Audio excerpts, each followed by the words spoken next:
A las 5:42 de la mañana del 18 de agosto de 1940, el cielo sobre la RAF Nord vibró con el grito ascendente de los bombarderos en picado alemanes. El sonido era inconfundible. La trompeta de Jericó, una sirena mecánica atornillada a las alas del Stuka, diseñada con un solo propósito, paralizar de terror a todo ser vivo bajo ella. La vibración golpeó los hangares antes incluso de que los bombarderos aparecieran. Los técnicos alzaron la cabeza. Los pilotos corrieron. Las dotaciones de tierra gritaron rumbos y lecturas de viento. En menos de 9 minutos, esa base estaría bajo el ataque más intenso de la Luftwaffe desde el inicio de la batalla de Inglaterra. Y en medio de esa tormenta se encontraba una mecánica de 24 años llamada Elizabeth Carter, una mujer a la que los hombres a su alrededor aún llamaban la chica que sabía de motores, pero no entendía la guerra. Llevaba despierta desde las 3:10 de la madrugada, revisando los motores Merlin alineados a lo largo del hangar 2. Escuchó a los Stuka antes que nadie porque reconocía la frecuencia. La había memorizado del mismo modo que memorizó los patrones de vibración de carburadores, bobinas de encendido y bombas de refrigeración. Alzó la vista y contó las sombras que se aproximaban. No 3. No 7. Más de 20. Observadores de la RAF confirmarían más tarde la presencia de 20 bombarderos en Kiel y casi el mismo número de Bf-109 formando patrones de escolta sobre el estuario. Lizzie no necesitó ningún informe. Sintió las cifras en los huesos. Sabía que en menos de 5 minutos la base dependería de sus baterías antiaéreas y que esas baterías dependerían de armas que se encasquillaban en casi cada enfrentamiento. Había visto esos cañones fallar durante semanas. Los había cronometrado. 17 a 19 disparos antes de que el brazo de alimentación se atascara. 12 a 14 segundos para liberar el fallo. Un atasco en cada ciclo. Un desastre durante un ataque masivo. Se lo había dicho a los artilleros. Se rieron.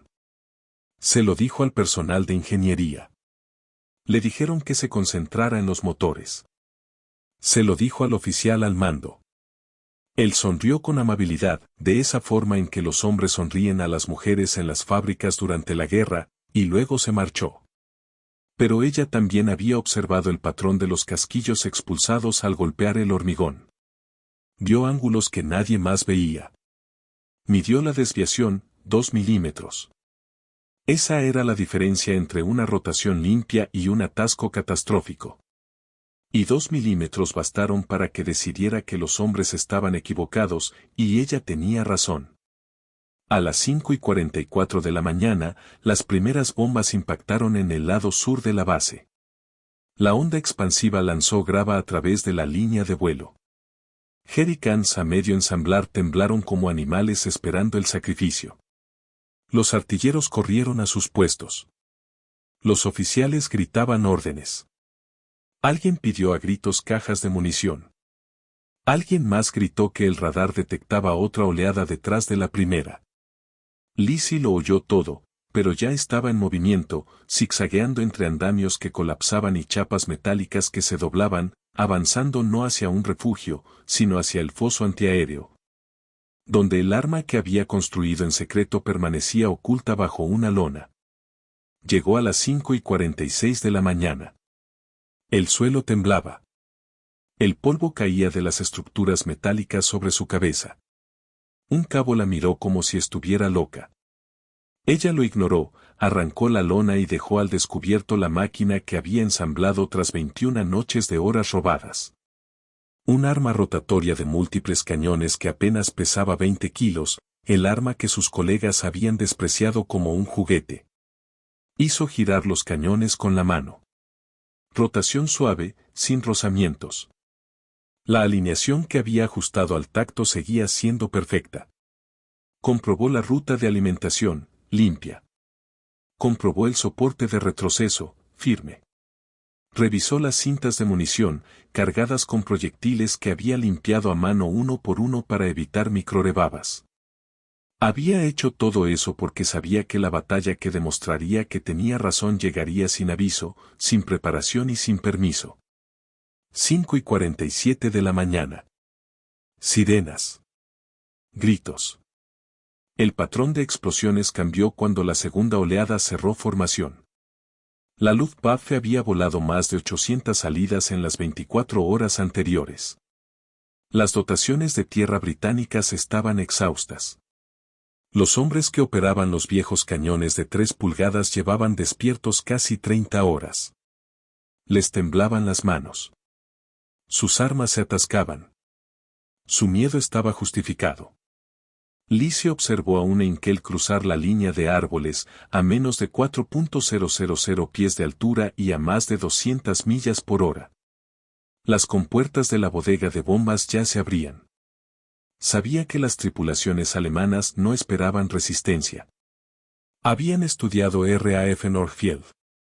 Conocían sus puntos débiles. Sabían que sus cañones se atascaban. No sabían que una mujer de la que nunca habían oído hablar había construido algo diseñado para acabar con esa ventaja.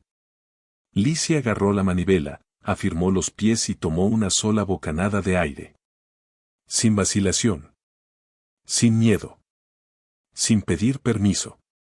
Ese era el momento para el que había construido. El instante que decidiría si su idea era una locura o un acto de genio. Y si crees que a veces el detalle más pequeño, el más ignorado, puede cambiar el resultado de una batalla entera, dímelo dejando el número 7 en los comentarios. Si no estás de acuerdo, dale like. Y si quieres ver qué ocurre cuando esta arma dispara por primera vez, asegúrate de suscribirte para no perderte la siguiente parte. A las 3:10 de la madrugada de la noche anterior, mientras el resto de Northfield dormía por turnos y la Luftwaffe preparaba otro día de ataques de saturación, Elizabeth Carter estaba encorvada sobre un banco de trabajo dentro del cobertizo de motores número 4, rodeada de chatarra, tuberías hidráulicas desmontadas y un plano que no se suponía que debía tener. El archivo del Ministerio del Aire sobre armas multicañón estaba marcado como restringido, pero las copias circulaban de forma extraoficial por fábricas, hangares y barracones de personal de tierra. Ella había estudiado cada página durante semanas. La patente Gatling de la década de 1860. El intento británico de la Nordenfell accionada por manivela. La mitrailleuse francesa que se atascó de forma catastrófica en Gravelotte. Cada fallo le enseñó algo. Cada éxito le mostró lo que era posible si se controlaban el peso, el calor y el retroceso. Sabía que no necesitaba un arma monstruosa. Necesitaba una rotación estable, una alimentación fiable y suficientes cañones para que cada uno pudiera respirar entre ciclos. Ese era todo el secreto. Se lo susurraba a sí misma como una fórmula. Acero frío, rotación estable, calor controlado. Su idea tomó forma en el 24º día de observar cañones QF encasquillarse en combate real. Cronometró a los alemanes, garabateando cifras en un cuaderno manchado de grasa, ángulo de picado, régimen del motor, intervalos de liberación de bombas. La Luftwaffe funcionaba con precisión. Los cañones terrestres de la RAF no. Ese desequilibrio mató a 10 hombres en una semana. Fue entonces cuando dejó de esperar permiso. Asaltó el montón de chatarra detrás del hangar 3, seleccionando 6 tubos hidráulicos de grado aeronáutico. Cada tubo medía casi 1 metro. Su resistencia superaba con creces la de cualquier cañón estándar de infantería. Los mecanizó en un torno después del horario de servicio, rebajándolos hasta que cada cañón pesó menos de 2 libras. Los alineó alrededor de una barra central de acero recuperada de un cigüeñal de Merlín dañado, una pieza diseñada para soportar tensiones enormes. Montó las barras dentro de un collar giratorio que ajustó a mano durante 2 noches hasta que giró sin fricción. La dispersión del calor seguía siendo una amenaza, pero con 6 cañones en lugar de 1, cada tubo dispararía solo una fracción del total de proyectiles. Solo eso reducía el pico de temperatura casi a la mitad. Ella lo sabía. Lo sentía en las manos al levantar el prototipo por primera vez. Para la segunda semana, había resuelto el problema del retroceso usando un soporte diseñado originalmente para ametralladoras Browning montadas en alas. Lo reforzó con una sección de roble extraída de una caja de hélices rota. El roble absorbía el impacto mejor que la placa metálica. Pequeño detalle. Efecto enorme. Repitió esa frase hasta que se convirtió en una obsesión. Pequeño detalle, efecto enorme. Ahí era donde se decidían las batallas. Ahí era donde los hombres vivían o morían. Ella estaba decidida a que cada pequeño detalle saliera bien, aunque a nadie más le importara. El mecanismo de alimentación seguía siendo el mayor obstáculo. Las cintas estándar se deformaban bajo el estrés de la rotación. Probó 30 variaciones distintas, recortando eslabones, ampliando el arco de alimentación y puliendo los puntos de contacto con papel de lija tomado de un kit de reparación de Spitfire. Descubrió que una cinta alimentada con un desfase de exactamente 3 grados mantenía su forma durante la rotación. Menos de 3 grados y se atascaba. Más de 3 y se desgarraba. 3 grados exactos. El tipo de detalle que ningún oficial notaría jamás. Un detalle que decidiría si 7 aviones alemanes caían, o si morían 7 tripulaciones británicas. Construyó la manivela de disparo a partir del conjunto de pedales de una bicicleta. Fabricó el sistema de disparo usando los muelles de tensión de un rally fabricado en 1938. Probó la rotación colocando el arma sobre un carrito de bombas vacío y haciéndola girar con ambas manos. No traqueteaba. No vibraba. No carraspeaba. Zumbaba, como un motor perfectamente equilibrado. Al oír ese sonido, supo que el arma ya no era una idea. Estaba viva. 21 noches de trabajo condensadas en una máquina no más grande que un pequeño generador, que pesaba apenas 20 kilos. La levantó en brazos y casi lloró de alivio. Cuando amaneció en la 22ª mañana, introdujo el prototipo a escondidas en el foso antiaéreo y lo ocultó bajo una lona, esperando una oportunidad que nadie creía que llegaría jamás. Esa oportunidad llegó más rápido de lo que esperaba.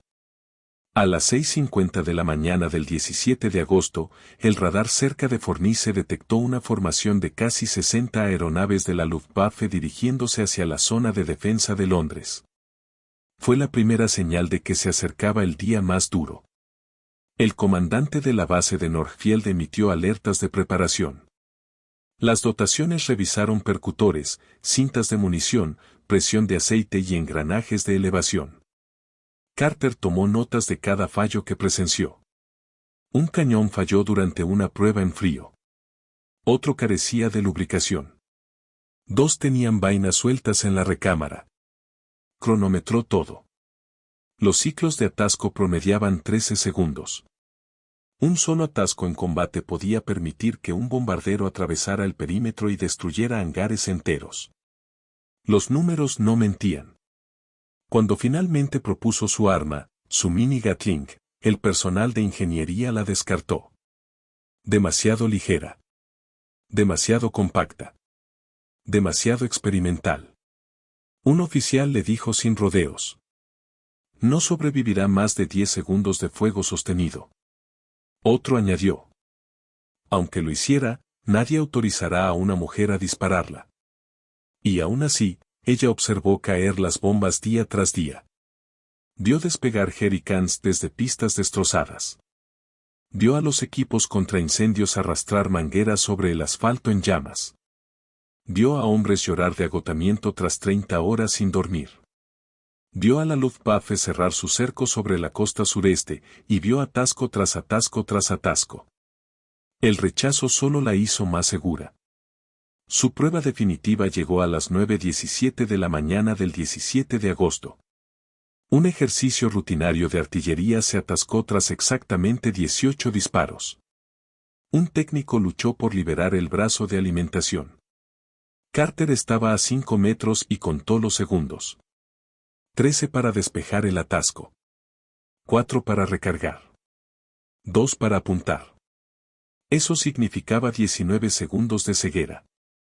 19 segundos durante los cuales un Heinkel podía soltar toda su carga sobre el depósito de combustible.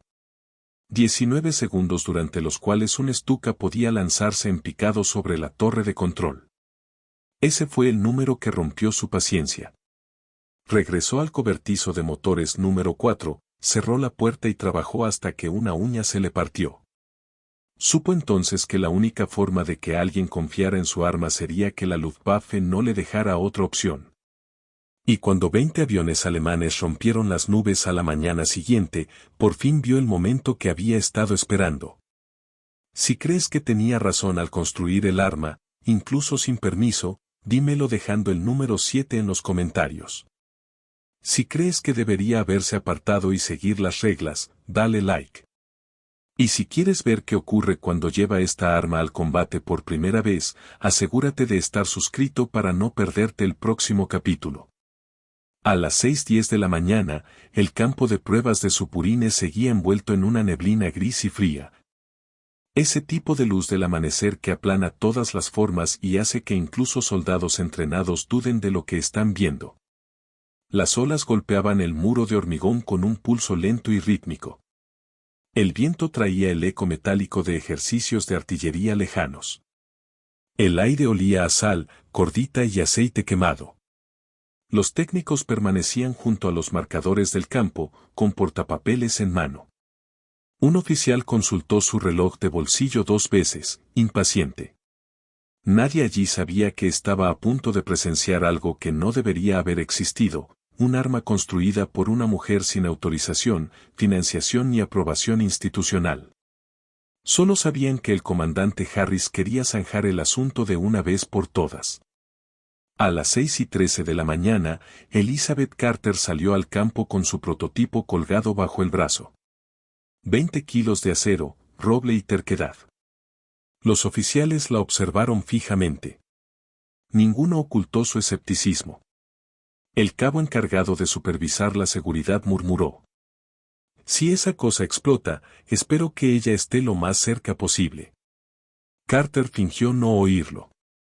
Colocó el arma en el soporte de disparo, ajustó el freno de retroceso y revisó la cinta de alimentación por última vez. Pasó los dedos por cada eslabón, buscando rebabas y microdeformaciones que pudieran atascar el mecanismo. Su pulso se sincronizó con el ritmo del viento. Calma. Concentrada. Sin disculpas. A las 6:14 de la mañana, hizo girar el conjunto de cañones una vez con la mano. El sonido fue limpio, ligero, sin fricción. El oficial al mando parpadeó. Había esperado metal vibrando, no una rotación tan suave como el arranque del compresor de un motor Merlin. Carter sintió el equilibrio. Cada cañón estaba perfectamente asentado alrededor del eje central. Al soltar la rotación, los cañones siguieron girando casi un segundo completo antes de detenerse. Sin vibración. Sin tirones. Sin rozamientos. Una precisión que no debería haber sido posible con chatarra. A las 6:15 de la mañana, se dio la orden de pruebas. 3 fases de disparo. Primera fase, 15 segundos de rotación sin munición. Segunda fase, fuego lento a 10 disparos por segundo. Tercera fase, salida rotatoria completa hasta alcanzar el umbral térmico o el fallo mecánico. Cuando el oficial empezó a leer el protocolo, Carter ya había agarrado la manivela, afirmando los pies. Conocía el arma mejor que su propia firma. Asintió una sola vez. Lista. A las 6:16 de la mañana, comenzó la primera prueba de rotación. Carter giró la manivela. Los cañones aceleraron aún más, y luego se estabilizaron en un zumbido rotatorio perfecto. Los técnicos comprobaron los medidores de vibración. Las lecturas se mantuvieron dentro de los márgenes aceptables. Un observador susurró: «Eso es imposible». Otro murmuró: «¿Cómo está logrando eso con una manivela de bicicleta?». El oficial registró la velocidad de rotación, más de 700 revoluciones por minuto sin carga de munición, una cifra que superaba sus expectativas casi al doble. A las 6:17 de la mañana, comenzó la fase 2. Carter cargó la cinta. El técnico hizo una mueca. Nadie confiaba en el mecanismo de alimentación. Ella apoyó la palma sobre el riel guía, alineó el desfase de 3 grados que había calculado en el hangar y bloqueó la cinta. Tiró de la manivela. El arma ladró una vez, 2 veces, y luego rugió al cobrar vida. 10 disparos por segundo atravesaron los cañones en un flujo constante. Los casquillos fueron expulsados de forma uniforme, golpeando el hormigón con un ritmo metronómico. Sin atascos. Sin vacilaciones en la alimentación. La boca del técnico quedó abierta. El oficial tartamudeó al leer el informe de tiro, incapaz de ocultar su incredulidad. A las 6:18 de la mañana, se revisaron los medidores de temperatura. Las temperaturas de los cañones promediaban apenas por encima de los 200 grados centígrados caliente, pero no peligroso. Eso significaba que el patrón de rotación estaba distribuyendo la carga térmica exactamente como ella había previsto. Los números importaban. Los números significaban supervivencia. Los números significaban credibilidad. Su arma estaba superando a las ametralladoras Lewis estándar por un margen tan amplio que rozaba la herejía. A las 6:19 de la mañana, comenzó la prueba final. Potencia máxima. Sin límite de tiempo. Disparar hasta el fallo. Carter se afirmó, inhaló y giró la manivela con cada gramo de fuerza que tenía en los brazos. Los cañones se difuminaron en un anillo vibrante. El arma tronó, lanzando más de 1.000 disparos por minuto contra la placa blindada del blanco. Polvo y virutas metálicas estallaron en el aire. El sonido reverberó por todo el campo como las palas de un helicóptero volando bajo. Los oficiales se taparon los oídos. Los técnicos corrieron buscando nuevos ángulos de lectura. El soporte de retroceso gimió, pero aguantó. Los cañones brillaron a lo largo de sus uniones, pero nunca se deformaron. La cinta de alimentación avanzó con más suavidad que cualquier sistema alimentado por cinta que hubieran probado ese verano. A las 6:20 de la mañana, ocurrió lo inimaginable. El arma se detuvo no por fallo, sino porque Carter decidió detenerla. Soltó la manivela y dio un paso atrás. Los cañones siguieron girando casi medio segundo más. Aún equilibrados. Aún vivos. Aún negándose a comportarse como algo construido en un cobertizo detrás de un hangar. El silencio se apoderó del campo de pruebas. Ningún oficial habló. Uno de ellos extendió la mano hacia el conjunto de cañones. Carter apartó su mano de un golpe. Caliente, dijo. Él asintió, avergonzado. A las 6:21 de la mañana, el sargento de pruebas leyó los datos del blanco. Los patrones de penetración mostraban una agrupación consistente. La profundidad de impacto superaba las expectativas en casi un 20%. La eficiencia de alimentación se midió en 98%.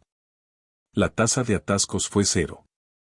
0 atascos en más de 1.000 disparos. En 1940, ese número por sí solo marcaba la diferencia entre una dotación muerta y una viva. A las 6:22 de la mañana, el oficial que había llamado juguete a su arma murmuró unas palabras que nadie esperaba oír. Esto podría salvar la base. Carter no sonrió. No se jactó. Solo miró los cañones como un matemático mira una fórmula finalmente demostrada. Había hecho lo que el manual decía que no podía hacerse.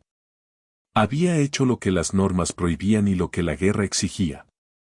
Había construido algo que funcionaba.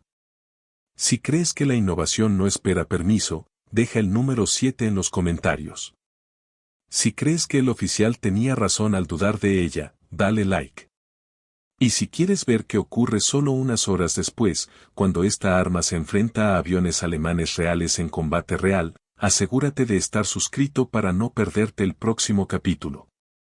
A las 6:14 de la mañana del 18 de agosto de 1940, apenas horas después de que su arma dejara atónitos a los oficiales de pruebas en Zoe Burines, Elizabeth Carter se enfrentó al momento para el que, como decía el viejo adagio, ningún ingeniero está jamás preparado. Porque el campo de batalla exige pruebas, no teorías, ni diagramas, ni cálculos. Pruebas entregadas bajo fuego. La Luftwaffe apareció en el horizonte oriental primero como un fino destello metálico, luego como una franja oscura, y finalmente como 20 bombarderos Heinkel en formación cerrada, con casi 20 cazas Messerschmitt sobre ellos, ascendiendo, descendiendo y ajustando altitud con una precisión depredadora. El radar en Fornes detectó la formación a las 6:10 de la mañana. North recibió la advertencia a las 6:11 de la mañana. Para las 6:12 de la mañana, las compuertas de las bodegas de bombas de varios Heinkel ya se estaban abriendo. Eso significaba que la base tenía apenas 3 minutos para responder.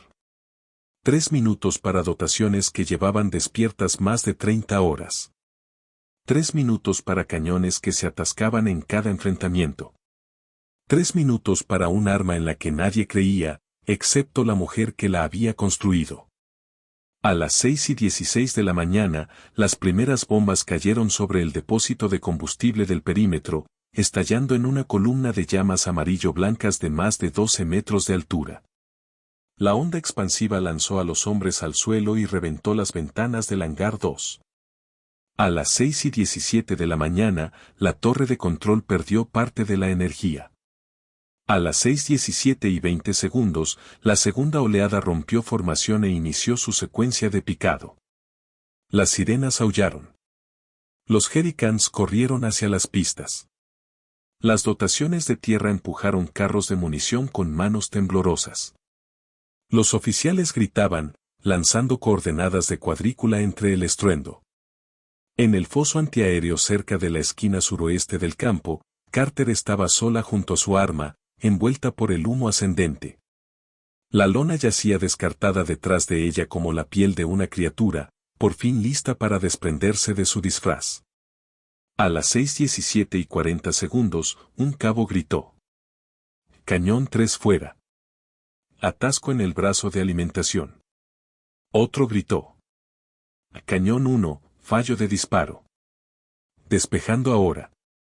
Un teniente buscó alternativas desesperadamente. Entonces vio el artefacto de Carter. Su expresión osciló entre la incredulidad y el miedo. ¿Esa cosa está operativa?, gritó. Carter no respondió. Apretó la manivela, aseguró el soporte de retroceso contra su hombro y ajustó la rueda de elevación con la mano libre. Ángulo del blanco, 19 grados. Punto de intercepción previsto, menos de 1.200 yardas. Viento, 7 millas por hora, cruzado desde el suroeste. Tiempo hasta impacto, menos de 90 segundos. A las 6:18 de la mañana, giró la manivela. Los cañones cobraron vida con un gruñido metálico tan repentino y violento que 3 artilleros se agacharon por instinto. La primera ráfaga rasgó el cielo en una corriente de trazadoras incandescentes, cada una ascendiendo hacia la formación de Heinkel con precisión mecánica. Las tripulaciones de la Luftwaffe no esperaban fuego desde ese sector. Los informes de inteligencia marcaban el foso suroeste como de baja operatividad debido a atascos repetidos. El Heinkel situado en el centro izquierda de la formación viró ligeramente, ajustando su ángulo de picado, y voló directamente hacia la línea de fuego de Carter. A las 6:18:24, el primer impacto alcanzó el objetivo. Una trazadora perforó el carenado del motor izquierdo del bombardero. Medio segundo después, otra atravesó su conducto de aceite. El Heinkel se atragantó, escupió humo negro y cayó fuera de la formación. Se estrelló tras la línea de la colina a más de 200 millas por hora y explotó en una bola de fuego rodante. Las dotaciones de tierra se quedaron congeladas ante la escena. Una baja. Una baja causada por un arma de la que se habían burlado menos de 24 horas antes. A las 6:19 de la mañana, Carter ajustó la elevación de nuevo. Los cañones ya brillaban de un rojo apagado. Los medidores de temperatura le habrían ordenado detenerse, pero ella no tenía medidores, solo instinto y conciencia mecánica, más afilados que cualquier plano. Sintió la temperatura a través de la vibración. Seguía siendo estable. Giró la manivela con más fuerza.